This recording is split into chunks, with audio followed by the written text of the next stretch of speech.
All right, welcome. Wow. I don't think we could have scripted a worse start. Frog in my throat jumps up. You might as well call me the Patriots offense in the second half of Sunday's game. That was a lot more phlegmy and disgusting. Take two. Welcome to history here in the Pass Interference podcast. This is the new plan for Mondays in season. Andrew talks to himself and drinks alone. Gone. Out the window to return maybe in the offseason, though we'll see. What we have now, instead, at least 17 times this year, Mike Giardi, Monday nights. Me, Mike, film notes. We got your blitz stats. We got your play breakdowns. Everything you want to know, minus how my throat sounds when I have a frog stuck down in there, will be brought to you after every Patriots game this season. I could not be more excited, which is the cliche way to introduce a new thing, but genuinely so happy to be hanging out with Mike, who you hear from a ton anyway on the podcast. And though I said I'm not going to drink alone, we do have some beers tonight. So if you're watching live on YouTube, please grab one, come hang, and ask your questions because we will get to you at the end. For now, Mike, what's up? Fired up for this. As the people well know, and as Cadlick and Taylor were talking about a couple hours ago when they were doing their stream, this is past my bedtime. Not really, but kind of. So I probably won't speak in complete sentences all the time. I might stumble over my words. I might say some things that I come to regret later on. But so let's go. Should be fun. Well, speaking of things that you're going to regret, we have a new segment, which I've never done on the show before. And we will save this right before we get to your mailbag questions. The segment is called Okay, Let Me Have It, wherein you stash away sometime over the next 30, 40, 45. I don't know how long we're going to go. If I keep talking like I did at the start, it will not be very long. But the point is, you file away one thing that you go, this is just, are you kidding me? But you don't tell me. You save it for the end, and I will do the same. And you will go first, and then I will go, and we just have to sit there and take it like we're children in timeout as we take it from the other guy. Pause.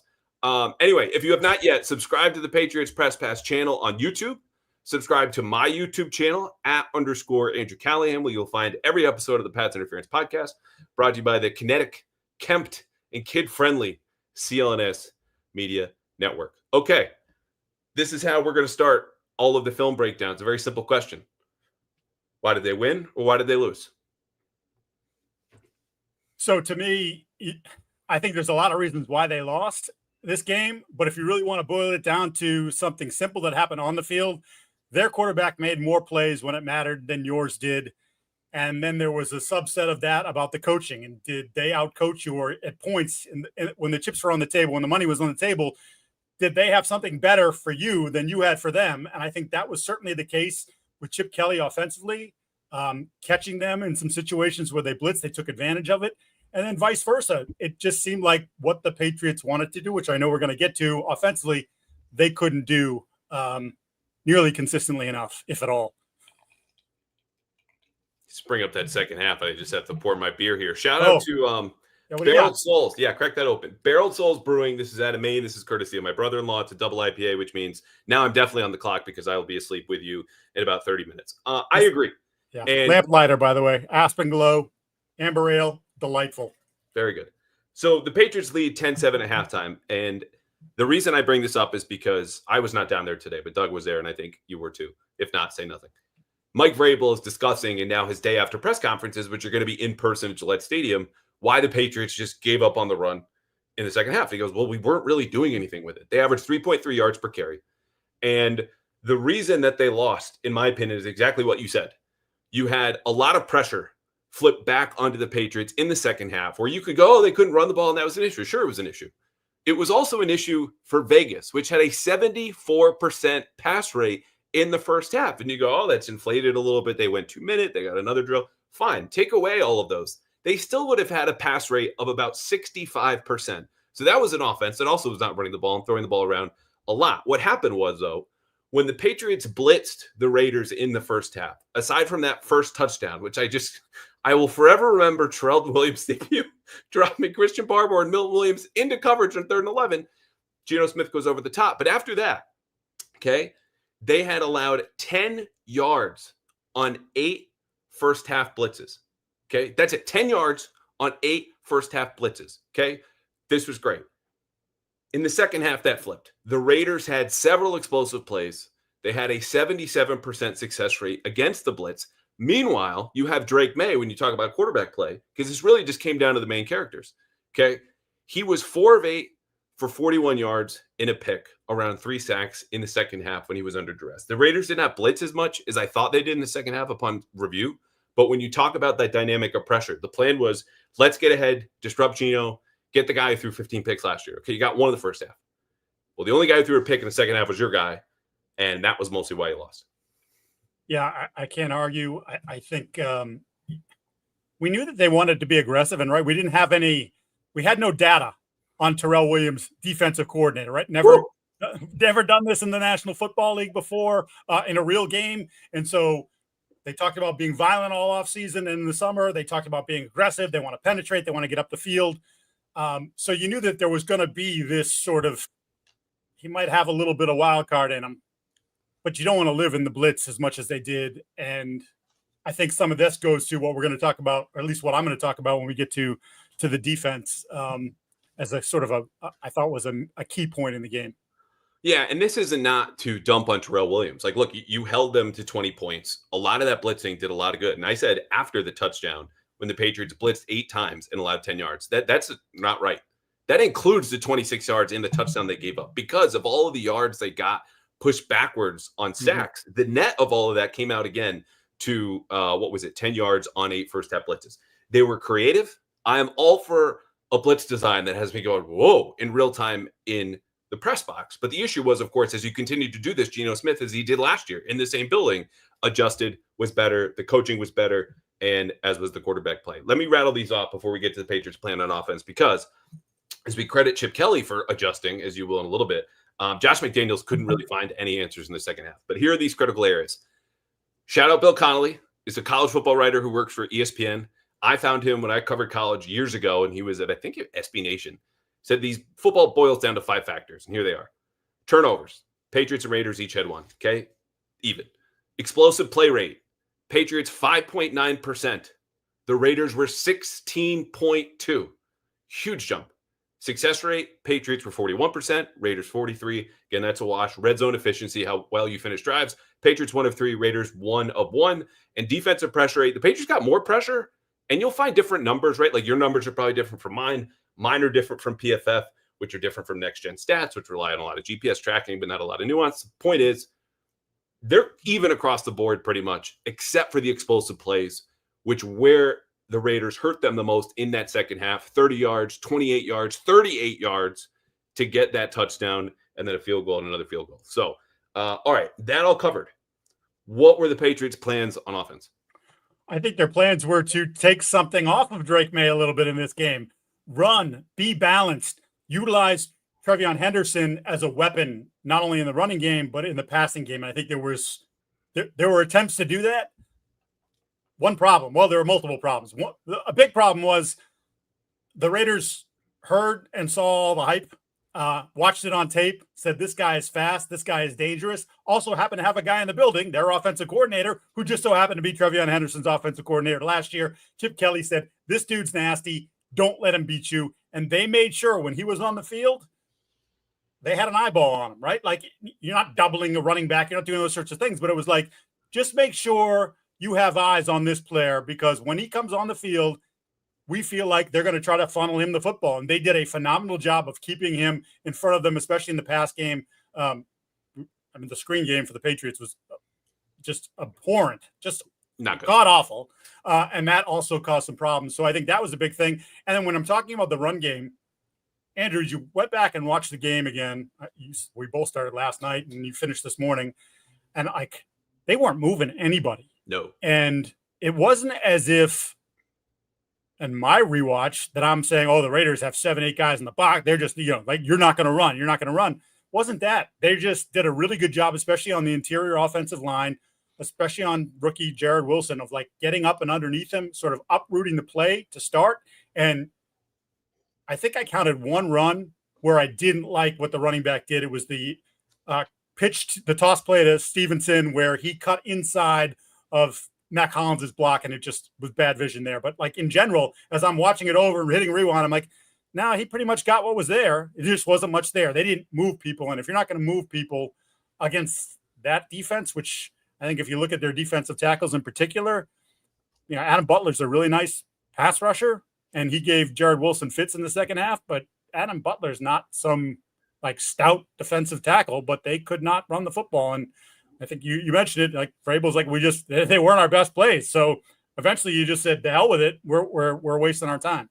Well, and this is the part where I think it's helpful to try to get in the minds of the coaches, right? We can talk about what happened over the course of the entire game, but there are inflection points, and two of them showed up right before halftime. These are in the last 5 minutes. The Patriots get stuffed on 3rd and 1, okay, with Stevenson going left, and they get stuffed again on 3rd and 1 going left. And when you have those plays, you carry them in your memory into halftime. It's fresh. It's what you just last saw. So as you're trying to plan what you're going to do next, it's probably not going to be the thing you just did last. So I don't blame them for abandoning the run game. And to your point, like Adam Butler is going to be a Jared Wilson's nightmares, whether it's tonight or tomorrow or later, or maybe later in his career. And hopefully he has a good long career. Jared Wilson does. But this was not good from the get-go. It's interesting that they did want to stay balanced. I agree with you. But their first 4 first down play calls were all throws.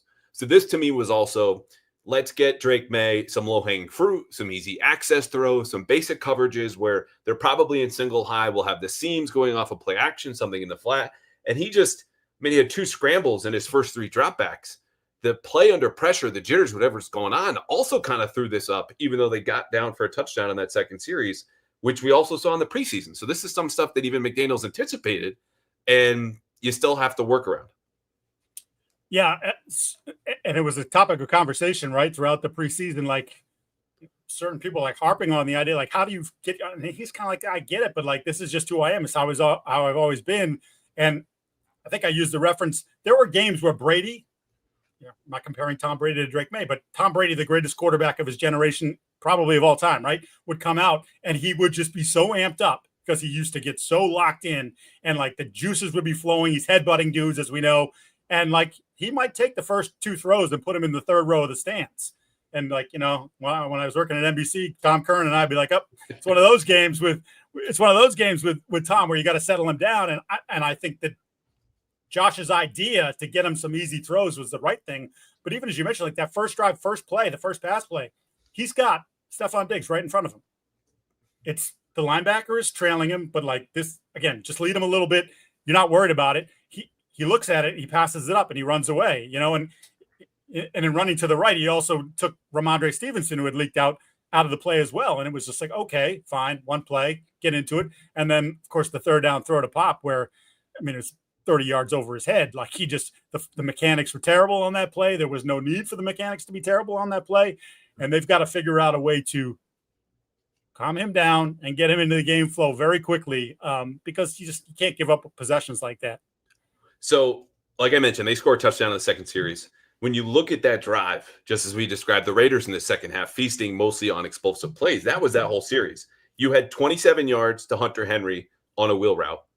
You had a 24-yard throw to Kahan Booty on a dig. And this was a first good throw for Maye. Hits him on the back shoulder because Booty is running into more coverage, and you move the chains. But all of the plays around those, again, 27 and 24 yards, incomplete, -1, 2 yards. You get 7-10, and then obviously again the red zone rush for 2, incomplete, and the 3-yard touchdown. Like that's the power of the explosive play. Where even when you're stalling out, right, things are going awry. The quarterback's a little too amped. They're missing a block here, as they did on one of their first runs. You can still make up for that, even on 3rd and 10, where you had the completion to Booty. But it's not the way you want to live. This needs to be steadier. And when they were steadiest, was you could see on that drive and in the next series, from 12 personnel, from 2 tight ends, they had a 54% success rate. The issue is you can't run in 12 personnel when you're down 10 in the second half. And when you're looking for those explosives in the second half as you continue to fall behind because you can't throw, or you can't run, and Drake Maye is inaccurate, throws a pick in the second half, they're in a too high structure. So those seam throws and those outside throws to Booty that are really working for you, as they did on the second series, no longer accessible. So what are you going to do then? And this is where they're going to have to problem solve, and will, because that's the whole point of the first season. As they go along. The only other notes I had about McDaniels, who understood, you mentioned the screen game, they called 6 screens. They went basically nowhere. The run game, they're moving Mac Hollins, 6'4", maybe the tallest fullback in history, Mac Hollins, into the backfield to help generate a little more push there, and it didn't work. So he had some small tweaks, which I'll save for later when we talk about what you missed in the whole thing. But you could tell a guy who wanted to run the same offense, but had a little bit more flavor, movement throws, et cetera, just couldn't get often enough to that 12 personnel that kept them on track. And once they fell behind, it wasn't even available to them. I just want to point out, as you're rattling off very good numbers and observations that I wrote down in my notes about the run game too. Offensive line, quote, angles were whack. Now that's the kind of insight that you're going to get from me at 8:50 at night on a Monday. By the way, I'm reminded of, you love the game. I'm reminded of sometimes how much I hate Monday, because usually by the end of Monday, we can't complain. Come on. We're drinking beer. We're talking football. I'm just telling you, I feel like today, like I don't know, like I'm sick and I'm not sick. It's like one of those things. You don't sleep that much. Because you wanted them to win so badly? No, that wasn't it. Although winning would make winning is always preferable to losing. I don't know. I felt the vibes, the omens, stuff I don't believe in. Walking into that building, I was like, they got this. This is going to happen today. And obviously, I was wrong. I thought they were going to win too. I lied when I said I had one last thing on McDaniels, because you mentioned Henderson, and that's a player who deserved all of the hype, all of the praise in the preseason. I called him the MVP of training camp, right to your face on this podcast. Yes, you did. His usage, I think, has to be the biggest gripe for anyone watching that game, even if Chip Kelly's giving you all the Travion Henderson secrets and his greatest fears and all these things he doesn't like to do and see and keep an eye on them and whatever. Okay, his speed is so well known, even as a prospect. Forget what he did in the regular or the preseason, that he has to carry some gravity pre-snap, right? When he goes in motion, he's got a lot of eyeballs on him. And I asked Tony Dews, the running backs coach, about this on Thursday, who of course is not going to give me the game plan. But acknowledging that speed and the gravity that you carry pre-snap, is that something you feel like you can leverage against the defense that is already going to be geared up for that? So the counter to their counter. And he gave me like a whatever answer. But what we saw, the only thing we saw for Henderson were simple swing passes and a couple of screens. No nuance, nothing dressed up. And when he plays 25 snaps to Ramondre Stevenson's 46, and between the two of them, Henderson is the only one with a forced missed tackle, according to the PFF. Shout out PFF. That ratio can't last. I think it at worst has to even out and be a 1-for-1 ratio moving forward. 1 week, and we've talked about this ad nauseum. I think we both included it in columns you wrote last week.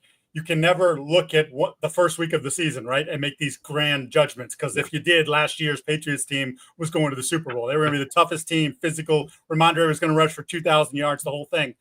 Can I have a small C concerned about Ramondre's not being able to run through stuff? Last year, for all the stuff that he went through last year with the turnovers and things, his physicality, I say it all the time, when he's running his best, he takes people's souls, because he will run right through you. And I'm wondering, he lost the weight and he does look quicker to me, but if that maybe now we're going to see the negative impact of that is physicality between the tackles, which is what he's so good at, maybe is whatever, maybe it's 5%, 10%, but maybe there's a little less of that. I'm just filing it away for later.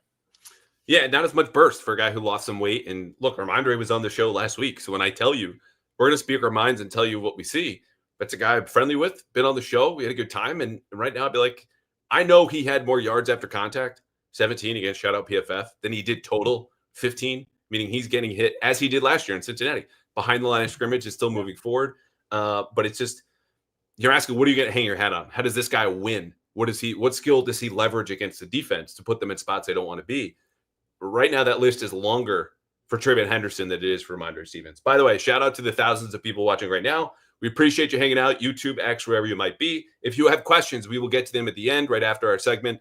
Okay, let me have it, where Mike might have already stashed away any number of my takes when we talk about this game, what you missed, what happened, and we'll get to some more at the end, where I may or may not, I don't know, have a little surprise for Mike. We'll see. Oh, boy. What were their plans on defense? Because I got to tell you, this surprised me more than anything about Sunday. So I'm no, you know what? That's a great thing. Just go. Yours is better than mine. That's okay. So Terrell Williams was in the lab apparently for 8 months. And look, we all know he had a serious health scare. So I'm not trivializing what the man went through, which is still not in detail, but obviously it was very, very serious. The stuff he's drawing up is just downright like dark arts stuff, right? And this is not to say it's new. It's just to say that when you're running these 6-man zone pressures where you've got 2 underneath defenders and 3 deep and everyone else is going at the quarterback and it's first down, it's second down, it's third down. And we'll have sim pressures where we got 4 guys, but you don't know where they're going to come from. And then traditional 5-man rushes with the 5-man front. They had a 43% blitz rate, Mike, and they had about an even split. It was 60-40 zone and man coverage. So in terms of what are you going to get, what do you expect if you're Geno Smith? Yeah, he got them on that 3rd and 11 play call, which in the moment was like, okay, what are you doing? Like Christian Barmore and Milton Williams go do what they do best, not drop into coverage. Geno hits the touchdown. But after that, had their heads spinning. You like that. And I think they're going to play with a lot more 5 front than they want to. They also want to stick in 3-corner nickel, which they had run for their first 18 snaps. And I'm in the press box going, all right, week 1's really about conditioning. But if you're going to run the same 11 out there and rotate some D tackles, this is really, really going to be about conditioning. They didn't play any 3 safety. Kyle Duggar played 7 snaps. They played more base after the 3-corner nickel, tiny bit of dime, but really wanted to live where they had a lot of guys in the line of scrimmage to generate one-on-ones. For the most part, it worked. Again, their pressure rate was 38%. The issue became when those plans were made evident, and Chip Kelly had time to breathe at halftime. He said, okay, let's go big and bulk up. And that helped them block all of these crazy blitzes, which I posted earlier today. And that's when you get the explosive plays, 28 yards, 30 yards, 38 yards. And they didn't have a great counter because then in the 4th quarter, you take it from here because we talked about this after the game. What happened when they bulked up and went base there to stop Ashton Genty, who also started to run on them in 3-corner nickel? Yeah, when they bulked up, they threw over the top of them. When they went smaller, they ran it down their throat. They had a couple successful runs that sort of, we just made this alteration. Then they just put it down. Now we got to bring back the bigger guys, and then they go back over the top. So that's where Chip definitely had Terrell in a blender. My thought was, Andrew, and those numbers, I had something very similar in terms of my percentage of blitz, was that as much as he spent time drawing these things up, that he didn't want to do it nearly as much as he did and was hoping that the front 4 was going to generate more pressure on its own than it did. And when it didn't, then it became clear, like, okay, this was the original plan, but this was the secret sauce plan. We're going to the secret sauce plan. So to me, I felt like he was going to not sprinkle. He was going to use a fair amount of it, but not to that rate. And then when he's looking at, I don't think Keon White had a pressure, not that he played a ton of snaps. Chason got, I think, 2 pressures over the course of the game. Yep. Harold Landry was in the backfield quite a bit, but they also devoted a lot of attention to Harold. And Barmore, as a pass rusher, didn't have the same kind of, he was very good, I thought, against the run, but not so much against the pass. And Williams gave it to you, but you're not getting, I think they thought they would have a little bit more push up front with the 4 and would allow them to play around with the back 7 instead. We're not getting that same sort of push we need. Now we've got to bring more people into the mix. And when you're playing Geno, and this is where the Geno disrespect last week or the last few weeks or however long it's gone. Like if you watch the All 32 pod, I'm a fan of Geno. He's somewhere between 10 and 15, 12 and whatever. He's in that range, right? Geno wants to push the ball. Geno laughs at your schemes. Did when we had this Mel Kiper, let's ban the too high, right? Geno says, screw that. I'll throw into the too high. I'll make throws. He wants to push the ball down the field. So you're giving him you're thinking, well, if we do this and we drop out, he's going to take the short route. No. That's not Geno. That's not what Geno wants to do. Not that he didn't do it on the Carlton Davis blitz from the short side where they just left Jacoby Myers on 3rd and 1 wide open. Like you're asking a linebacker and the safety to get over there. That wasn't going to happen. That was another too cute call, like early. And he's a first-time play caller. Yes. You get all the grace from me and Mike. It's just to say that when it's that glaringly obvious, 3rd and 11, you want to keep your best pass rushers rushing the passer. 3rd and 1, don't bring, I don't know if he was field or boundary corner, but give an easy access throw. And all they're looking for is an easy access throw. Yeah. No, I was ranting there, so I'm glad you interrupted me. But my general point is Geno is someone who wants you to do that. Go ahead, bring it. And I'm gonna push the ball. I'm gonna try to make you pay. And he made him pay a lot in the second half. Yeah, and they got the better of him with that pick, right? Jalen Hawkins, who had more of a roller coaster day than I've ever had in my entire life. The man had a sack, a run stuff, a pick, missed 2 tackles, and gave up a touchdown. On the interception, did a very nice job of following his eyes to Brock Bowers, but they knew inevitably. So I talked about on Friday with Dan Pizzuta. Whatever this offense looks like with Chip Kelly, they're going to come back to Genty. They're going to come back to Bowers. But even when Bowers was hurt, in that fourth quarter, and they're starting to run the ball a little bit, and then the Patriots bulk up. You get the 28-yarder to Trey Tucker against another one of those six-man zone pressures. And then you had the 4th and 1 where he sidearms after rolling left to Michael Maye over the middle, and that's another completion against base, and then they continue to run the ball, kick the field goal. All right, let's go from Geno to the other quarterback. But first, I have a question. Mike, what percentage of our texts have to do with some little money going on the results of certain sporting events or certain players doing certain things in the field? Is it like 90? Is it 95? No, I mean we have a little bit more depth to us. Probably 53%. 53. Okay. Well, 100% of that 53% is about PrizePicks, America's #1 daily fantasy sports app, because PrizePicks is not only just supports my pod and they support Mike's pod. It's the easiest and best fun you can have anywhere where you put your money on sports. It's this simple. You don't have to go against anyone. You don't have to do anything you don't want to, any team, whatever it might be. You just have to pick a player.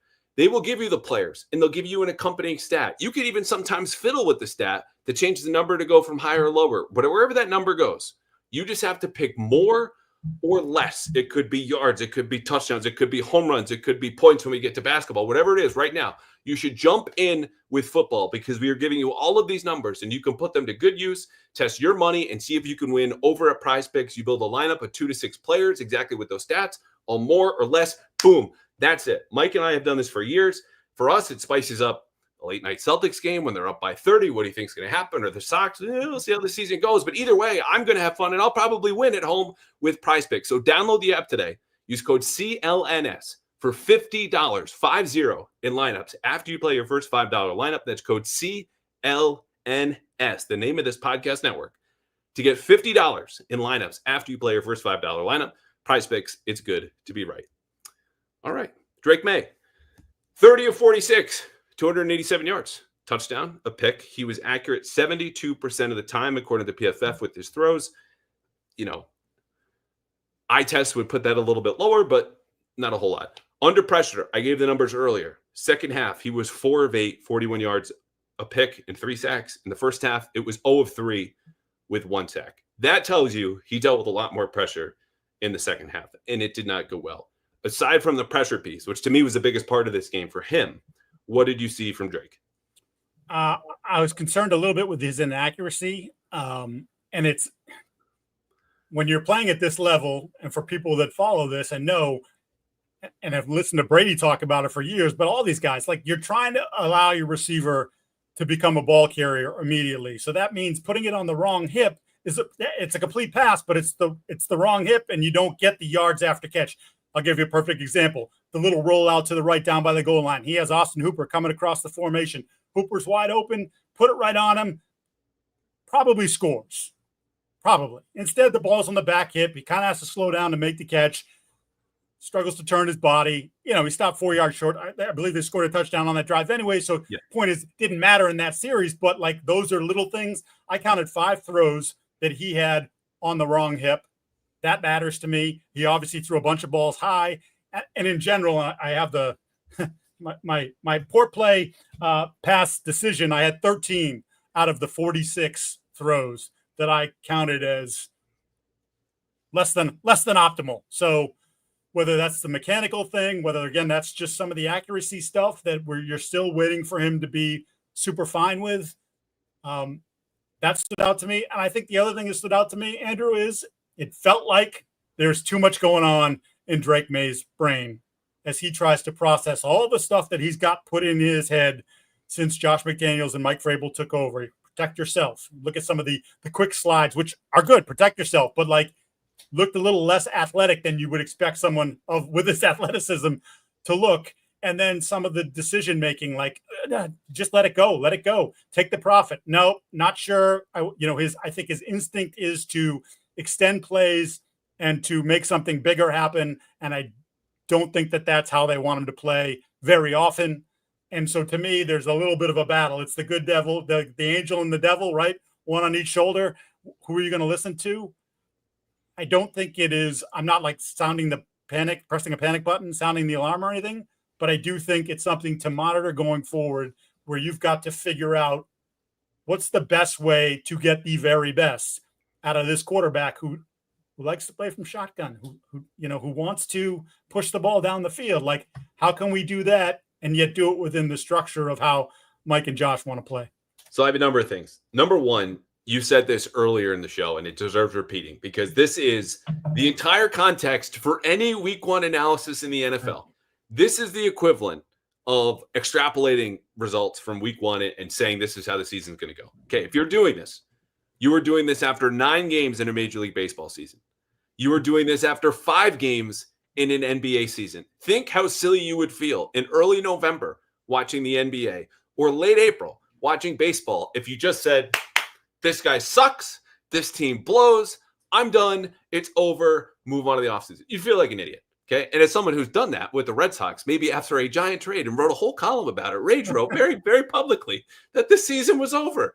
I have regrets about that. Hat tip to the Red Sox. But the second thing within that context is the problem solving piece is the biggest one here for May. And it goes for McDaniels and it goes for Vrabel. And Vrabel, who I increasingly believe is really just telling us what he thinks at the podium because he's thoughtful and says things like, yeah, we have to figure it out if we're putting too much on Drake Maye's plate. That's what this time of year is for. It's not that the games don't count. It's that if you are insistent on protecting your players and staying healthy, you don't really engage in the preseason. I think that's a wise decision. The cost of that, of course, is that you do not get to problem solve and test what it's like for Drake Maye, who's juggling all of the things you eloquently just outlined. Number 3 is, for him, I think this is fine. It's not great coming off of the summer that he had where his completion percentage was in the low mid-60s and those competitive team drills that we all track.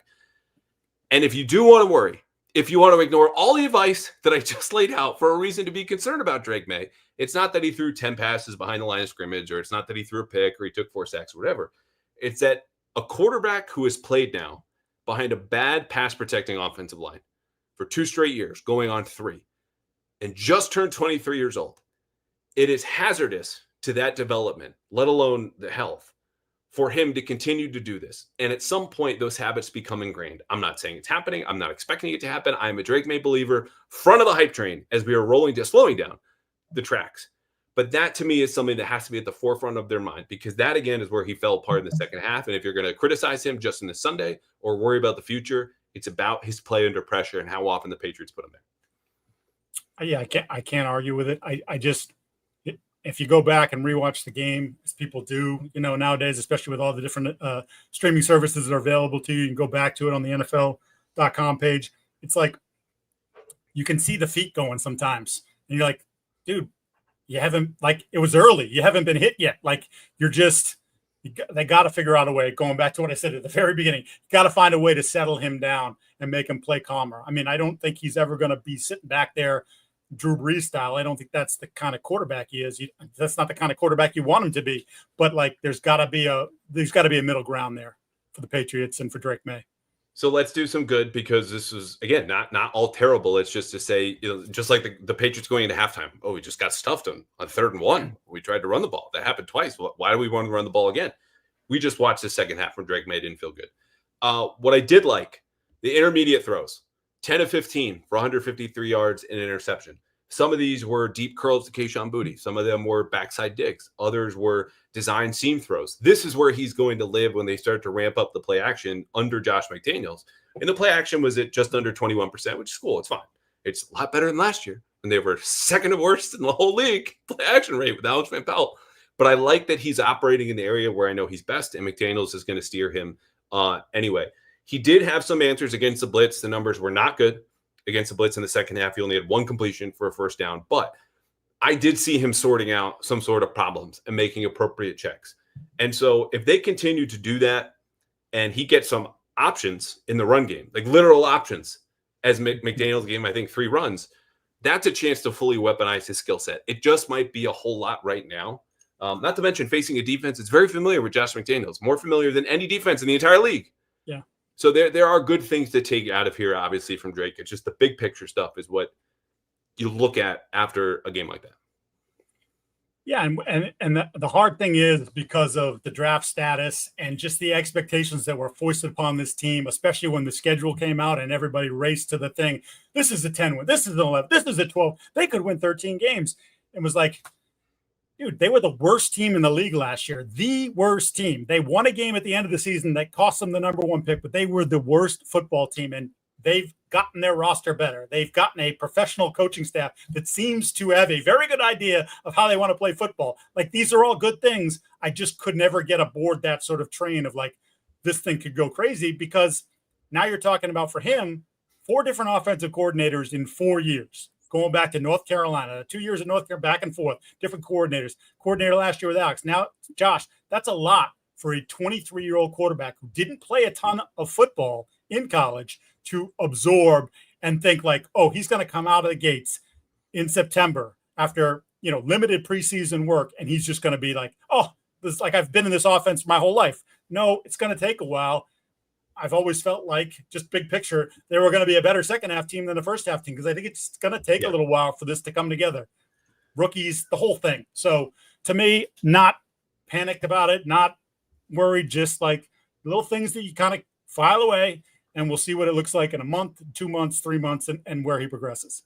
So since 1,000 more people have joined us since I last said this, we are going to do a mailbag at the end of the show. If you got questions, drop in the comments. We'll have Amit, our guy behind the scenes, pull them up. We'll answer them. Before that, Mike and I are going to call each other out for the worst take that we've had on this podcast. And I have a little surprise at the end for Mike, which doesn't really involve him, but it's keeping him unsettled, which is exactly where I want you. So Drake Maye plays, again, 30 of 46. He gets to close to 300 yards, touchdown and a pick. Box score looks like it does. We just break down why it wasn't. I'm not worried about him. I think it'll take some time to settle down and for them to find themselves. But some of the issues they had around him, and again, you talk about why you were not buying into the Patriots being 10-7 or 11-6 or 12-5. And I can't believe I just got all of the records right in the 17-game era. Nice. Which Very stinks, good. by the way. Bravo. Bring me back to 10-6, 8-8, 12-4. Just anyway, it's the protection and some fundamental breakdowns for a team that has 3 offensive line coaches. Just couldn't pass off certain stunts. So all of this stuff that I bring up in the pressure and what you've said in the footwork and blah, blah, blah, stems from his history in North Carolina and last year playing for the Patriots and the issues they have now, which are not his fault, but obviously directly affect him. So on offense, this is the headline of the podcast, the title of the podcast. What did everyone listening and watching to this right now miss watching the Patriots play offense yesterday? I mentioned it earlier. They couldn't move a soul. Come on. We can all see that, but tell us why. Again, I thought some of it was what the Raiders did to them in the interior offensive line. I think that both guards, Mike Nwenu, didn't move very well yesterday. And not that he's the most nimble anyway, because he's a big dude. I thought they jacked him up pretty good at times. I thought Jared Wilson, as we mentioned, really struggled. And to me, some of that stuff where they're getting up underneath the pads and almost coming at him at different angles, as I said, the angles were whack, affected the Patriots. And there were times when you're watching the tape, like there was a play in particular, I think Wilson was supposed to do more for Campbell, didn't. And then Campbell wasn't, he was kind of like, well, wait, you were supposed to, and then you didn't. And then he made the block because he's athletic enough, but it was kind of a situation where you were supposed to do more. So I think that was another part of it too, is I think there was whether it was miscommunication because of how the Raiders were defending them and just in terms of how they were attacking their bodies, or just in general, the communication factor, especially on that. Well, actually, it was on both sides. I can't say just the left side, but I think there were several times where, to me, Will and Jared were just sort of, did we do that right? I'm not sure we did, and that's to be expected. There's a reason why it's been 25 years since the team started in week 1, a rookie left guard and a rookie left tackle side by side. So I've got some really dirty stuff to share with you a little bit later. Well, I knew you were going to, so that's why I'm going to start with Wilson, though, because I think that is the place to start. In the locker room after the game, again, going with the thing that we last saw, because your default as a human being is that was the most important thing to happen. We all go to huddle around Will Campbell. And by we, I mean, most of the media and their cameras, whatever. He had the false start that took them from 4th and 5 to 4th and 10, which some people forgot about today. Then instead of going for it, they punt. He had the strip sack that he recovers, but obviously is the most glaring mistake made by an offensive lineman. If you think Will Campbell was the worst offensive lineman for the Patriots yesterday, you were not only wrong, but he might have been closer to one of the better offensive linemen that they had on the field. The reason, though, this is so clear is because Morgan Moses had his hands full, as most people do, with Max Crosby, who I only gave Moses 4 pressures allowed. PFF, I think, had double that or something close. Yeah. Whatever. It doesn't matter. Jared Wilson had 3. 2 quarterback hits, a hurry, didn't do anything in the run game, and looked a little bit lost. And no one was near him because he's not the first rounder and he's playing a new position. But the point is, like, we can talk about Will Campbell till we're blue in the face and the, arm length and combined with the wingspan and this and that. And he does a very good job of handling himself with the media. But if you want to ask, okay, where can they make a big jump? You got to start with Jared Wilson because he was worse next to Will Campbell. And that goes to the run game and the pass game. In my notebook this past weekend for Boston Sports Journal, talking to various people over the course of the summertime. It's a great notebook. People should read this. Thank you. You build up all these sources, and they love to talk football. Unfortunately, most of them can't put their name to it because they work for other teams, and that's just frowned upon generally. But one of the things was brought up about Wilson after the joint practices in Minnesota, where the person said to me, it looks like it could take some time, and that he struggled with power a little bit. I had him for, by the way, you said 3 quarterback pressures, basically. Yeah. I had 6. And I tend to be a little bit more judicious with that, but I thought so too. I don't, but we can talk about that after. Yeah, okay, we will. But this is also to say, by the way, for people who are going, oh my God, how could you guys have such disparate numbers? Like, coaches I've sat with do this and go, what do you got in the sack? And this is years ago, right? Like talking to college coaches, but I'm watching and sometimes you just have to make a judgment call. Like, that's why the numbers are disparate. It's not because we're not watching the film or don't care. You can talk to 2 offensive coordinators who coach 2 offensive coaches that coach, whatever, they're skill guys, and they watch it and they can tell you 2 different things. Like, he didn't get the job done. You're like, no, man, he was our best player. You're like, wait, what is it? Like, how can you guys who are on the staff sort of have this? So it does happen. Anyway, the coaches that you talked to and the people in the NFL looking at Jared Wilson said what? Yeah, just in general, that they thought it would take a little bit longer, maybe that he struggled with some power. And I noticed that a couple times yesterday, although I noticed it with Mike Nweno on the right side as well. So look, he started for 1 year at Georgia. I mean, good prospect, good athlete, all these things, but and a new position. So there's a lot of stuff, just as we talk about with May, and sort of, it's going to take a little while. This wasn't going to happen overnight. He wasn't going to come in there and be an all-pro right away. Garrett Bradbury is second on my list. He had the best game of any offensive lineman and was the only one, in my opinion, my judgment, to post a clean sheet and pass protection 0. Okay, all right, we're aligned. Yeah. This is surprising for a guy that I wrote routinely in the summer because, again, this is what I saw, and then what I see is what I write. Got his butt kicked in one-on-one pass rush. Gave up a lot of pressure in the inside to Milt Williams and Christian Barmore, and it's not that. The Raiders don't have defensive tackles that can't give you problems.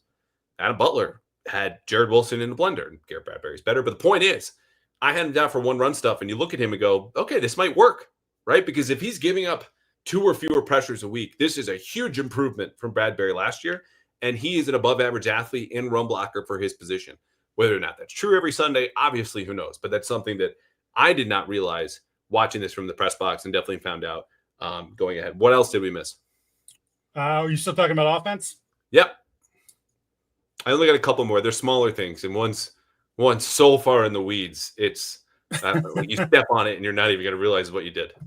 I mean, this sort of falls in line with what I was talking about with the offensive line not moving people, and you mentioned the success that they had in 12 personnel. Mm-hmm. I thought both tight ends were at best average in the run game. Not like, a standoff at best. There were a couple blocks that just they weren't good enough. It's not quite Mike Gesicki from a couple of years ago when they tried to run behind Gesicki, and you're like, that dude that's not what he's built for. These guys are better than that.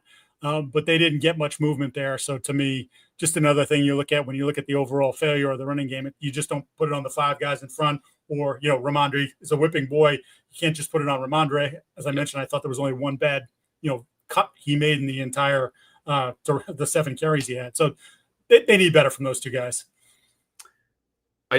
Because I made a face, I need to explain that when you bring up Mike Gesicki, someone who I crossed paths with at Penn State and had many good conversations. Penn State. I know this is all of the beat people. You guys, what's the number one thing among many that annoy you about Callahan? It's how often that comes up. But it's just to say that I know him, I like him, and respect him. I also found out in the middle of that very lovely 2023 season, Belichick's last, he was at least on pace. I don't know if he got there to set a career high in run blocking snaps for a guy that was brought in not to do that, for a team that was often behind in games, 4-13. And they said, yeah, we're going to have this guy do the thing he sucks at the most, because nothing about that year made any kind of sense, nor last year. All right, let's get deep into the weeds. Stephon Diggs, give me a guess, even if you've seen it. Just fake the guess if you've actually seen it. What percentage of snaps that he played on Sunday? Oh, that's a good one. 34. 41. Okay. He had 7 targets, 6 catches, which to you would say like, oh, he's on the field the whole lot. He's Stephon Diggs. Why wouldn't he be? No, he was not. But he was the most efficient and productive guy per route run, per snap, because he only trailed Kahan Booty and Hunter Henry in terms of total targets. Both of them had 8. But he had as many catches as Booty and many fewer snaps. That'll go up. I like what I saw from Diggs. I think the trust is there with Maye. I thought it was curious. I think it was his first target. It was a screen. I'm like, we're giving the guy like 11 months removed from an ACL who worked so hard to get here. His first reception is now to make somebody else miss in this repaired knee. Josh, what are we doing? Josh, and this is where we get deep into the weeds. First of all, like the fake tush push formation. It wasn't an actual fake tush push, but the flip left to Trayvon Henderson, which was their longest run, 14 yards. His first 13 play calls from 11 personnel, 3 receivers, 1 running back, 1 tight end, all pass plays. And I was thinking to myself, I don't know what to make of this, because we watch the film and we gather all of the numbers and you're trying to separate the signal, the meaningful stuff from the noise, which is all of just I'm like, the success rate on those plays is after watching Ravens Bills, I was like, what kind of life do I have that I'm trying to figure out the success rate of these 13 pass plays that were all from 11 personnel was only 38%. So it's not like they were killing the Raiders from this personnel grouping, but you kind of want at least like a 60-40 split. And it's not like all of them were on third down. He just went pass, pass, pass. So I don't know if that's play calling rust. I don't even know if it's meaningful. But when I have a podcast and I have a beer and I have all of these notes and blitzes and snaps and just everything, pressure surge, whatever it might be, I'm going to share it. I don't know what that was, but I would guarantee you this, because no one is going to follow this. Josh McDaniels is never going to call 13 straight passes from any personnel grouping unless it's 10 the rest of the season. But it happened. It was weird. That was incredibly nerdy. I told you. Okay. All right, what did we miss on defense? I thought they did a terrific job playing press man. I thought Alex Austin, Carlton Davis, obviously you can't live in that for the entirety of a game, but I thought that when they did it very well. They did some mixing and matching where things didn't necessarily go great. But I thought that was impressive. And to me, and I know you mentioned Austin gave up 2 catches of 20+ yards. I thought he looked good. I think he's becoming. I said that. I thought you did. I thought you said of the 9. I thought he had 2 of the 20+. Of the 9. Somebody else. Well, I don't get it. It's deep into the coverage stats, especially the zone stuff. It kind of confuses me, but I don't know. Maybe I just have your head swimming so much in all of these random numbers that you just pulled something else out of the tide or whatever. Well, whatever. Bottom line is, I thought they did a very good job with that. That should only get better when Gonzalez, whenever that is, that he's ready to play. And in his absence, I thought Alex Austin continues to built on his summer. I thought he played pretty well. Give you another one. Let's do positive. Craig Woodson, I think, could be a real find for them. And you hear about how smart he is, and he's 24. I'm going to say it one more time because it's my favorite fun fact so far this year. He's older than Jordan Hudson. Craig Woodson, Patriots' 4th-round rookie, is older than Bill Belichick's girlfriend. He played 100% of the snaps. He played man coverage well. He handled himself as the post safety and single high. He flew up in run support, had a tackle for a loss. This is, for now, just a usable player, a useful one. But I think in time, with the development that he'll have, and to be clear, he's kind of on a Kyle Duggar, who again played just 7 snaps as their 3rd safety. They really didn't play any 3 safety nickel. He has to do this quickly because he's going to hit his physical prime in about 2 to 3 years. And then it's more or less downhill for that position. But for now, looks really, really good, and you can see why they like him. I think we talked about him during the course of the spring, just being like he's always a guy that seems like he's where he's supposed to be. That showed up in week 1 of a regular season game when there are certain looks that you can't be prepared for, and he handled it. So that he has exceeded expectations, I think. All right, I'm going to give you another one, and this is not as positive. the inside linebacker play stunk. And this is an area where I find myself disagreeing with PFF and a whole lot. And I come across the grades because I'm trying to check certain things, but I'm getting the missed tackles from them. I don't want to tabulate all of the missed tackles and everything that we have for you here in the show and what you should read tomorrow in the Boston Herald, because this is where all the information is coming from. But in the process of doing that, you see certain grades. And you see things like Robert Spillane was not graded out as a very good coverage player. But then you look at our guy, friend of the pod, Aaron Schatz, over at FDM Fantasy, formerly Football Outsiders. He goes, our numbers were really good for Robert Spillane. So, which is just to highlight a discrepancy to say that I thought their play stunk. So did PFF. I think anybody who watched this stunk. He missed 3 tackles. Spillane did. Christian Ellis missed 3 tackles. They were victimized on play action and not all that great in coverage. So for Spillane, another guy who's going to play 100% of the snaps, that has to be better. And Christian Ellis, forgive me, I might have just completely missed this in the press box or otherwise. He didn't finish the last couple of series. Jack Gibbons was in there. I don't know if it was due to injury or the staff just had enough, as I did, watching that in real time. But it was not good. He's a curious player to me, right? Extremely athletic. Obviously, was someone who was valued as by the Raiders, who offered him a considerable amount of money, and the Patriots decided to match that, give him the 2 years and $13 million. Because of that speed, I keep waiting for him to be better in coverage than he's been. And it wasn't. I thought he struggled throughout the course of the summer, and I don't think anything changed in week 1. So that'll be interesting in terms of not finishing the game, whether he shows up on the injury report on Wednesday or even is out there to start practice Wednesday afternoon or wherever the heck they're going to go. We're going to do studs and duds here in a second. So people who are going, well, why have you talked about Harold Landry? Why haven't you talked about, Chase on, my guy, who only had half sack? But this is for what you missed. Okay, you all watched the game. You've probably read tweets or seen videos and clips. We are trying to give you the stuff that you are not going to see or find elsewhere, or didn't see at least upon first glance. So do you have another one of those? I did not have another one for defense, no. Okay. The only other thing that came up for me was the Austin piece. Actually, no, because you tweeted about this, and I hadn't seen it yet, but looking closer, Christian Barmore is pretty good in run defense. He had 1 run stuff, created some other disruption. I liked it. I mentioned Alex Austin, so to finish that thought, you had already talked about it, but 2 pass breakups, I thought he was good. And we're all now going to be back on Christian Gonzalez watch, which is the important part of why Alex Austin was out there, played all the snaps. I don't think Christian Gonzalez would have totally swayed the outcome of this game, but Brock Bowers would not have had 100 yards if he was out there, because I feel very confident Christian Gonzalez would have shadowed Bowers on 3rd down and done a very good job of that. I had talked to some people late last week, and obviously no one had been counting on Gonzalez to play internally, because obviously they know what's going on. But in talking to some people, they're like, he would have gotten like 10 snaps on Bowers and money downs. Like that's just their best guy, our best guy. We're going to try to take your guy away. And I was also thinking yesterday, I think I tweeted it this morning about Jacoby Myers, who killed him in a number of different ways. And I was like, you wonder if at some point during the course of that game, they just said that if Gonzalez were healthy, be like, him, make this go away. Make him throw to Trey Tucker and Dante Thornton and some of these other guys. And if they beat us, so be it. But we can't let this keep happening. Once again, that's a thank you, Bill, for letting him get away. I said a couple of weeks ago, Stephon Diggs in camp looked about like a number 2, like a Jacoby Myers.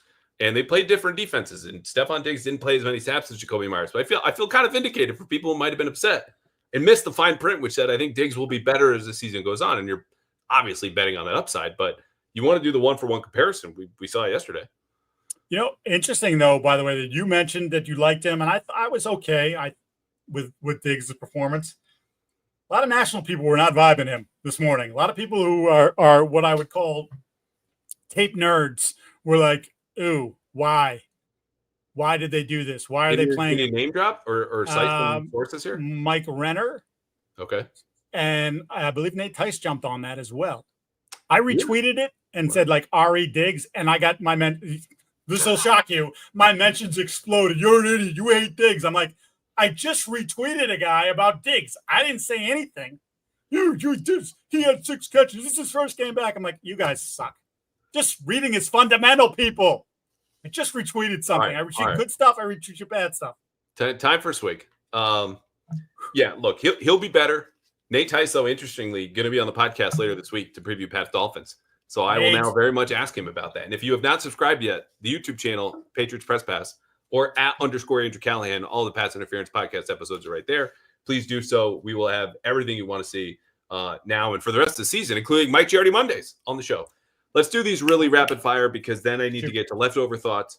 Okay, let me have it, the segment where you're going to tell me where I screwed up, and I'm going to do the same for you. Harold Landry, stud. I had him down for 5 pressures amid the 2.5 sacks. Kahan Booty, second career 100-yard game for him. And you could name a couple of others, but those two to me stood out far and away above everybody else. I had Landry, Booty, and I put Milton Williams in there as well. I thought he was pretty disruptive.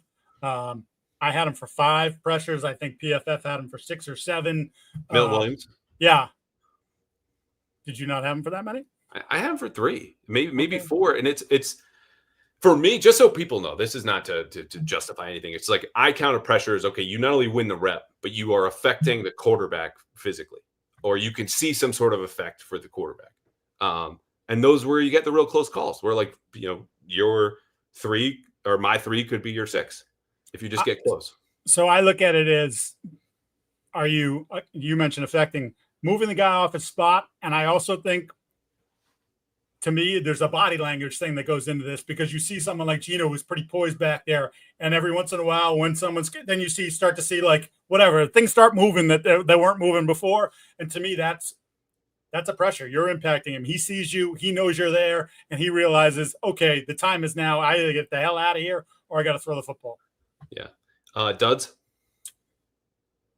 Pop. They need more from that position. They just do, and it wasn't just the drop, even the touchdown catch. He almost dropped that. That was the dicey little situation there. Just there's got to be more there. I thought Mike Onwenu, that was not a good game for Mike Onwenu. They're paying him big money. I know that came from last year's regime, and I 100% defended it. Needed to be done. They needed that piece. But he hasn't played very good football since he signed that contract. I think it was the last month of last year where he kind of was back to something close to himself. Not a good start for him. I thought he struggled, again, with pieces that in front of him. 2 years ago, Mike Onwenu eats those guys up. He did not eat them up in this game. And I also put Drake down because my expectations are high because I believe in the talent. And he's still raw, and like I said, I'm not panicking, but he just needs to be better. There are plays to be made that he didn't make that if they're going to win more than they lose this year, he needs to make those plays much more consistently than he did in this game. Yeah. I already hit my guys. Christian Ellis, missed tackles, bad coverage, a play diagnosis, maybe never gets there. And this is not for lack of physical tools or a guy who's not working his butt off. It just might not be there this year or kind of in the system. Morgan Moses, grant him all the context and the benefit of working against Max Crosby. Max Crosby would hand me my own ass in a half a second if I had to block that man. That's just how it goes. And he's 34 and yada, yada, but he's signed to be the best offensive lineman that the Patriots, or certainly the best tackle. Let's just call it tackle, best tackle that they have. And we haven't seen that guy just yet. Maybe he rounds into form. It's not going to get all that much easier against Miami this week. But I think, again, as we talk about, don't extrapolate as you wouldn't from 5 games in the NBA. Or 9 or 10 in baseball. Don't do it for 1 in the NFL. 2, obviously doubles that sample size. And for a guy who didn't have a great summer, then you start to maybe worry a little bit. Those are my duds. All right. This is the leftover thought / what comes next. I have been teasing this most of the show. You don't know what's going to come next. Amit does behind the scenes. But Amit right now has a different job because I'm going to talk about something different. And this is, if anyone wants to go to a Patriots game this year, you want to go to any NFL game or MLB playoffs, I'll be at Fenway. Hopefully, fingers crossed that they make it. I'm going to one place before I get to Fenway. And one place you should go before you get to Gillette Stadium. It's GameTime. Because there's only one ticket marketplace that is giving you a 100% guarantee about having the lowest prices anywhere. And if they don't have the lowest price, they will give you 110% of the difference. I don't know what more you could want, but say you're a little bit greedy. That's fine. That's cool. I get greedy with my tickets. I want to see what my seat looks like. I want to know what the best tickets are right now. If there are any kind of deals that you have, well, GameTime gives you all of that. You can compare any seat in any stadium to any game with others across the site. You can find zone deals. You can get NFL tickets. You can get whatever you want, plus that lowest price guarantee and event cancellation protection, by the way, but only at GameTime. So don't screw around with any other ticket marketplace. Go to GameTime right now. Just download the app today, GameTime, and use the code CLNS for $20 off. $20 off your first purchase. Terms do apply. Again, create an account at GameTime. Redeem code CLNS for $20 off. Swipe, tap, ticket. Go. Download the GameTime app today. All right. The moment that has confused a lot of people is here. I have said for 2 years, Kahan Booty, I don't get you. I don't know how you win. I don't see it. I don't see the value. Sometimes I didn't think he would make the roster. Well, he proved me wrong as a rookie, and he proved me wrong last year. And then he goes out and has a 100-yard game on Sunday. And we have 1 or 2 listeners who are very keen on reminding me that I am not particularly high in Kahan Booty. And this is nothing personal. Talked to him many times in the locker room. It's just to say, I don't get it. Then he goes and gets in great shape, does what he does this summer. We already mentioned the 100-yard game on Sunday. So I have committed. I have made an Amazon order for actual crow. And you might say, this looks like chicken, Callahan. I don't know what you're talking about. Come on. This is crow. I have prepared this. We are going to actually live here on YouTube, and whenever people listen to this elsewhere, eat some crow, because Kahan Booty, I was familiar with your game, and I disrespected it anyway. And you have proved me wrong. You have been a great receiver for the Patriots. You played the most snaps. You had the most catches. You had the most yards. And I'm just going to actually eat some crow live here on the air. I know it looks like chicken. It looks prepared. It looks like it might have been seasoned. No, this is crow. This is straight from Amazon. We didn't marinate this? They don't have like a nice special sauce? No. So Kahan Booty, this is for you. That is. Oh, crow, they don't tell you. Well, first of all, it tastes a lot like chicken. A little gamey. A little more like suck it, Callahan. There's something in here. Can we do a minute about how good he's been, though? Like the body control, the contested catches, in all seriousness. I would say to him, about him, that the ability to establish this relationship with Maye, and like some of those fade stops that he runs, and the ball is coming in his direction, and like his ability to quickly kind of adjust, and like he's just, yeah, I'm with you. Like when the whole gambling thing came up, I was like, why are they keeping him? Like they won't put him on the field. Like this isn't worth it. You know, LSU was happy to see him go. There was that whole thing, and I was just like, and there was obviously a young guy. There was some immaturity there. I'm like, this doesn't make any sense. Just move on, start anew with someone else. Then last year had a really good camp. They're like, hey, God bless this guy. He deserves to be on the team, but he's a 4. Like that's what he is. He's a 4. It's like okay. Came out of yesterday's game going, well, he came out of the summer going, well, he's probably their second best receiver, depending on what happens with Diggs. Then you watch a game like yesterday and you say, maybe they have their off-brand number 1. Again, he's got to show that the consistency to get the ball down the field to him, which I know he had a couple moments last year, but like in general, like really good. Like just all credit to him for becoming more professional, taking care of his body better. Like he's in far better shape than he's ever been. I know he's talking about that a little bit. Just a good player, has good feel for the game. He does. You should rinse that down with something. It really should. So if you're out later this week with some sort of flu-like symptoms, is it going to be because of the crow? Yeah. Where does one order crow? I told you, Amazon. I said it a couple weeks ago. I would order some crow. I told Doug this in the press box yesterday. I'm going to order. I'm going to do it on the show. And Kahan Booty's not upset. I don't think he could tell you my name. He famously only speaks about himself, as we saw training camp. Like, yes. Oh, you're like from Jalen Polk. And maybe talking about Jalen Polk was a good idea. But anyway, credit to him. He had a great game. He's become a better player. And I know he reminded folks recently, like, hey, I was going to be a first-round pick after 2020.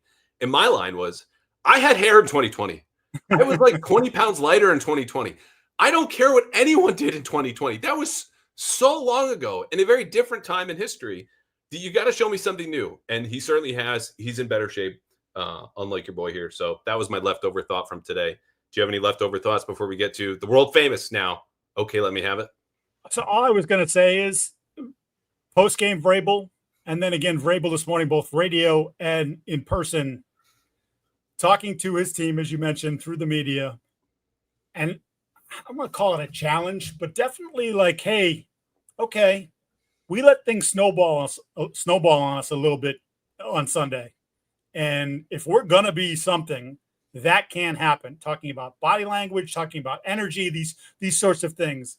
And the challenge of not turning one bad play into two into four, so on. That's what happened yesterday. There were points where, like, you could just tell. I mean, for Will at the end of the game, like, just in particular, like, it felt like one thing happened and then another thing happened, and he's kind of looking at himself like, oh, this is not the way it's supposed to go, but that's how it is. So I'm just curious to see how the team responds to that. This is obviously an interesting spot with what happened to Miami this past weekend and whether Miami actually gives a crap about football this year, or at least some of the people on the team do.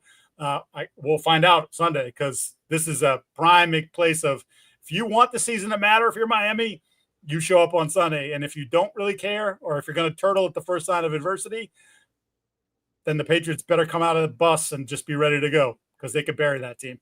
I'm so glad you brought up the body language, because I noticed it standing, 15, 20 feet from May at the podium yesterday. And he's got his hands in his pockets, his head's down a little bit. He's hard on himself. And you start to hear that more from teammates today. Stephon Diggs said it at his locker before May took the podium. And it's just different. The spirit isn't gone, but it's a little bit down from the North Carolina kid who felt invincible last year. And it's still the same guy. It's just, I think, as a second-year player who's now a captain, you are a known commodity. The expectations have gone up. The coach is here. The support is better. The receivers are better. I think he felt the weight of those expectations for the first time. And I talked to Garrett Bradbury. You and I talked to Garrett Bradbury together, actually, after the game. And he mentioned that. Like, from an energy, this is his quote, from an energy and momentum standpoint, end quote, they lost it in the second half. It wasn't just the 3 and outs. It was how you reacted to the 3 and outs. And it seemed, as you said, to snowball. I would call it compounding, whatever. That can't happen. You got to stay upbeat. And Steph Diggs talked about, hey, we got to give him positive reinforcement and encouragement. And speaking, as I jokingly say, but in a serious way, as a recovering perfectionist, I get that piece, because the things that will push you to higher heights than anyone else in a really competitive field, which of course is the NFL, are the same things that will drag you down to places that are hard to come out of alone when you feel like you screwed up or you let people down. And again, this is week 1. We're not extrapolating, blah, blah, blah. But Mike Vrabel mentioned it multiple times today. That means it's important to him, and that means it has to be important to the team. So you hope it turns around, and it might not. Miami's a hard place to play. Yeah, it's just, again, it's like I said, there's multiple things you're filing away, and it not so much a challenge, but almost like probing. Like, we're about to find out what you guys are all about. We've talked about it, spring, summer. This is a big moment for them, even though it's week 2. Like, show me who's ready to stand up to it. I think is really probably the best way I could boil it down to. All right, here we go. What take of mine did you stash away for the first edition of Okay, Let Me Have It, or I just have to sit here quietly until you're done and you lash me for whatever I'd said, and then I'll return the favor? Can I tell you I'm really disappointed in you, because I can't really make fun of any of your takes today. The only thing I can make fun of is when you did the nerdy impression.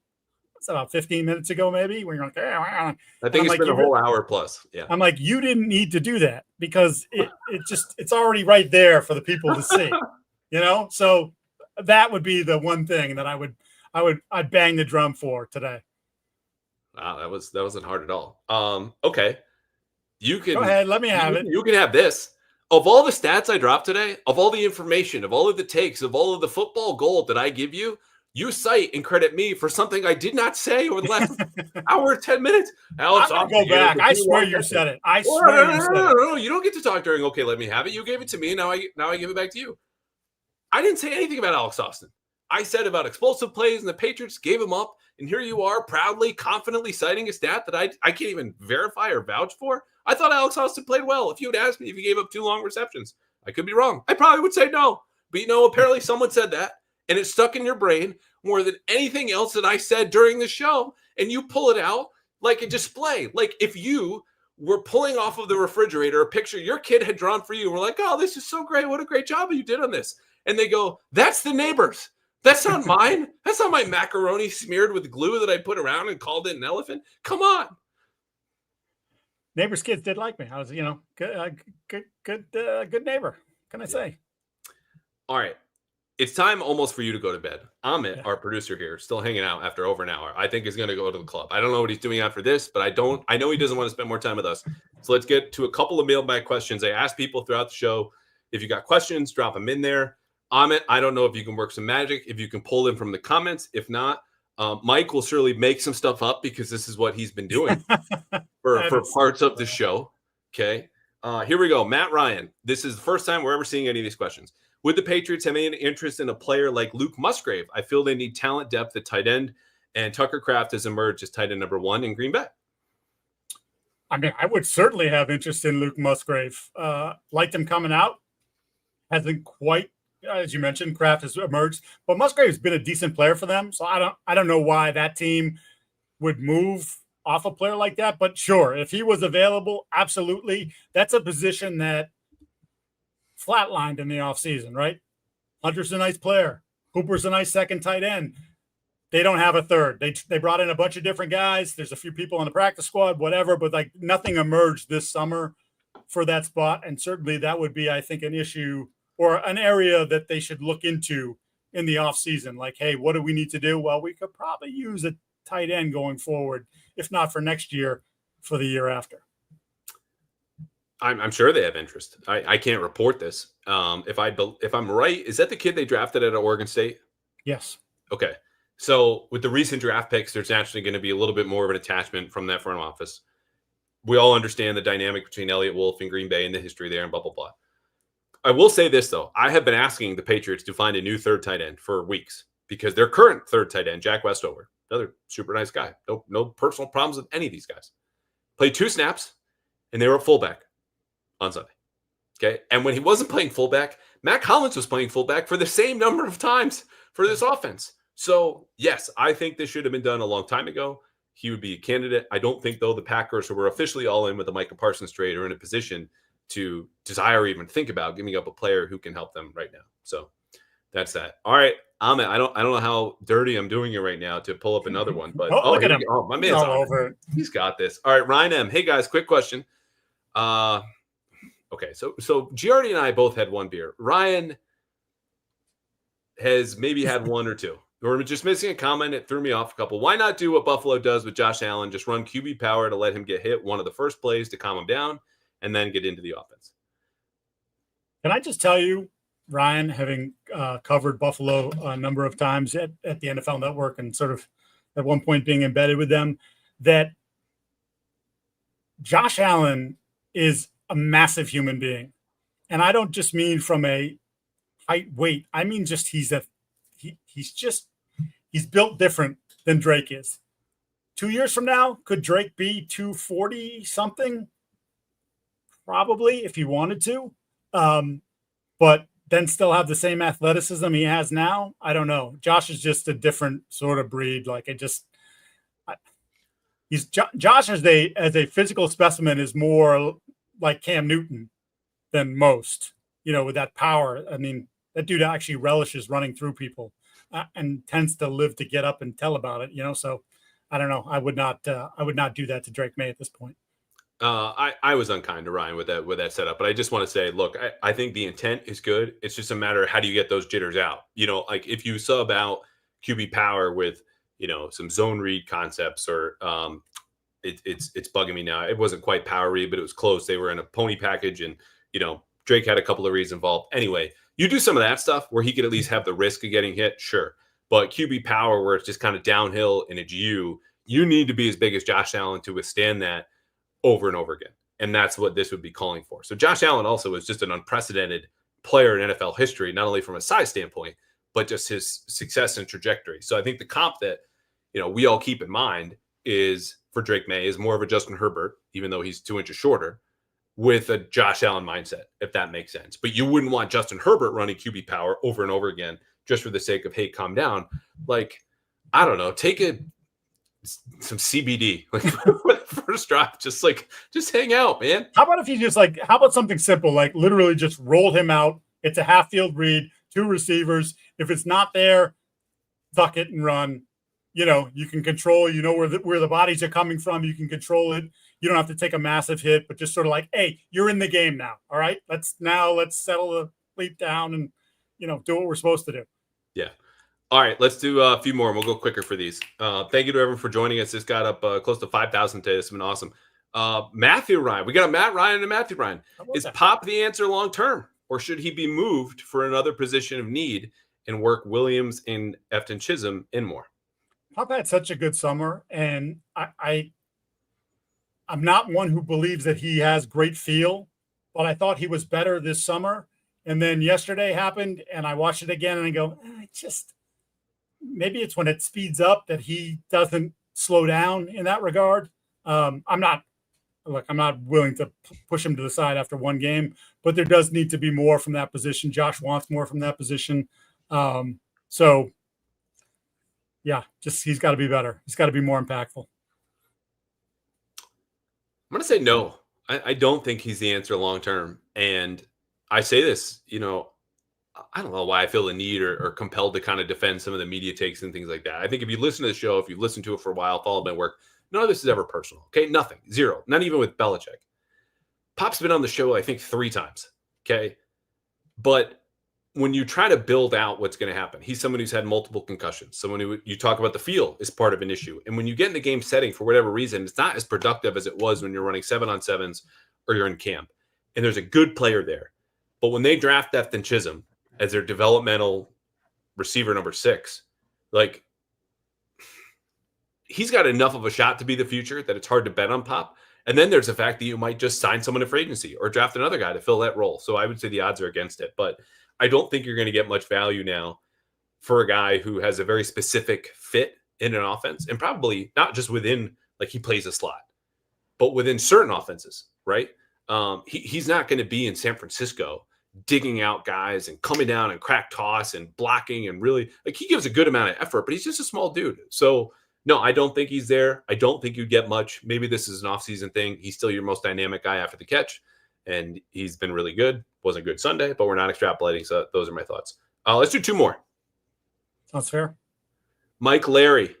So many were wrong on Booty. Why? And his picture is of what's the movie Scream? Yeah. So Scream is coming for me, Mike Larry. Look, Kahan Booty's was okay. Let's start here. He was a 6th-round pick. So this is not me and Giardi on a podcast telling you what we think of Kahan Booty, and you can take it or leave it. That's the whole entire league saying most of us have had at least 5 picks. We don't want to spend a single one on Kahan Booty. And part of it was the medical. He got hurt. Okay. Part of it was the declining production. Part of it was his issues at LSU and in relationship with the coaches and being off field. And we saw some of that spill into the NFL with the gambling piece of this. And a guy who might not be as fully invested, and certainly was not fully invested as he is now, like appreciably different shape from where he was as a rookie, as a second player, even this spring. He is almost downright cut now. Could never say that about him. That change means something. And for a young guy who had the pedigree and he could talk about, oh, I was this guy the whole way. Man, none of us were the same people throughout our early 20s or late teens to early 20s. We change for better, for worse. Most of us grow. Kahan Booty has certainly grown. We celebrate that. But there were good enough reasons to pass on him at that point. The Patriots wisely took a flyer, and wiser than me, stuck with him. And now they're finally reaping those rewards. Nothing to add. Okay. All right. We got one more then. Thanks, Mike. And Mike. Matthew Jensen. What did we miss on offense? They didn't invest enough in the skill position players. Diggs would be wide receiver 3 tonight for the Bears, for instance. I mean, I don't know. We covered this in the offseason, right? Like, they went after Godwin. You signed Diggs. It was not your plan A, was not your plan B. You have counted on young receivers to come through, not just Booty, who has Pop Douglas, who had the best summer at any receiver, but Kyle Williams, who we've not even really talked about because he played 7 snaps, I think, maybe 10, and that was it. So you invested in a way that might have not been exactly with, well, it was with dollars and Diggs, and it was with draft picks and Kyle Williams, and then just your time, which is sometimes just as valuable, if not more so, than your money or your draft picks. So that's what it is. Obviously, all of us would look and say, oh, the Patriots don't have a top 20 receiving core in the league. But teams that get those good players don't give them up. So you can't sign them in free agency. You can only trade for them, and that's rare, or you have to draft them. That's what the Patriots did. Yeah, and just look at Ayuk last year, DK Metcalf this offseason. Like, they were interested. Neither player was interested in them. You're not going to trade the assets that it takes to make that thing, then try to give them. I mean, you couldn't even give them the money. They didn't want your money. They didn't want anything from you. So they have to change what they are in terms of wins and losses. and sort of change the culture. And all of a sudden have people looking and go, oh, they have Vrabel. He's a real good coach. They have Drake Maye. He's an upcoming quarterback. They've got this piece on the outside and Kyle Williams, or they've got this up. Then I think it'll be easier to make these acquisitions. But now, no, they're one of the teams that most of the guys around the league look at and say, nope, not for me, not now. Yeah. All right, that's it. This has been the first Mike Giardi Monday, the Pats Interference Podcast. Subscribe to the YouTube channel @_Andrew Callahan or Patriots Press Pass. Do both, actually. That'd be great. And if you have not subscribed to Boston Sports Journal, do so, but only say that Mike Giardi sent you, right? Because So what true. else we have coming down the pipe? And if I said this earlier, but it bears repeating. That NFL notebook about what people around the league, coaches who saw the Patriots up close this summer, coaches and scouts who have looked at them and their prospects and their players from a distance, there's so much valuable insight in there. That is worth a subscription alone, but that's in the past. What do we have upcoming from you? That's a great question. Mike's Musings tomorrow, which I do, is a bit of it's much like you. There's a little bit of film review in there. There's just some thoughts about who played well, who didn't play well, some of the things I want to see, some of the things that need to be seen. I think I'm going to add a little new wrinkle this year. I think I'm going to throw at the tail end of Mike's Musings. I'm going to put a little power ratings for the NFL 1 through 10. Didn't do that last year. Kind of, just have a little fun, spice it up a little bit. Yeah. Never heard of those power rankings. Wow. I know, never been done before. Gonna be the first time. Do 11. Do 11. No one does that. People do 10. They do 12. No one does 17 11. is my favorite number. What do I just do? 17. I mean, look, all the 17s back there. My dad, my brother, myself, my son, my daughter was 17. Yeah, I was 17 once. Yes, 17 years old. Yes. Now you're not, sir. No. Nor am I. Yeah. I can barely remember those days. Yes. All right. Thanks for hanging out tonight. We will be back with Nate Tice later this week. Mike will be back next Monday. I'll be flying back from Miami to do the same pod, 8:30 Monday nights. Subscribe, ask your questions, give your feedback. We are here. Patriots week 1 is in the books. They're 0-1. We'll see what comes out with the Dolphins. But, man, I tell you, I feel like we went 1-0 with this debut, huh? Pretty damn good. And thank you to all the people that joined in tonight. It's pretty cool to see the comments and just everybody participating. Appreciate you. Yeah, it's been awesome. Almost time for another beer. So I think it's time to go. Almost. See ya. See ya.